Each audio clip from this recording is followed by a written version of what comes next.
right, guys, so for our heel elevated front squat, we're gonna be using a slant board here. If you don't have a slant board available, you're able to use any type of small plate just to lift off the heels just slightly. That's gonna allow us to engage the quads a lot better, and it's gonna help us through our range of motion. So here we're gonna go ahead and demonstrate it with the bar from the floor.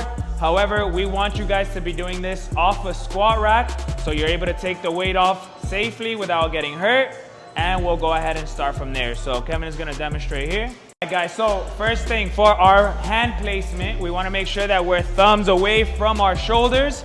Now, if you have any type of shoulder immobility, we're gonna go ahead and cross our hands. And this is gonna be a much more comfortable position if you have any type of shoulder pain or shoulder immobility. So first thing, before we start our exercise, we wanna go ahead and make sure that we engage our core. This is gonna help us protect our back so we're able to move safely throughout the entire exercise. So we're gonna go down to the bottom.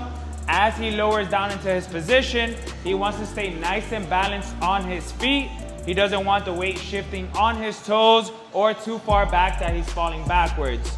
So from here, he's gonna go ahead and show us the tempo that we're gonna be working on. Again, we engage our core, we feel balanced on our feet, and we're pushing through our heels. All right, so we wanna go ahead and perform the exercise at this speed. Don't try to rush the movement. We wanna make sure that we're nice and controlled.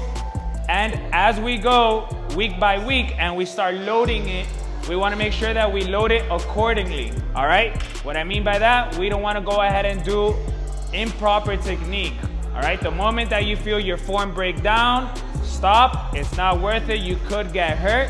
So make sure that load it accordingly to how much weight you're able. So if you're unable to perform the movement with the bar, we can go ahead and use a kettlebell or a dumbbell. And again, we're going to go ahead and perform the movement same way as we would if we had the bar.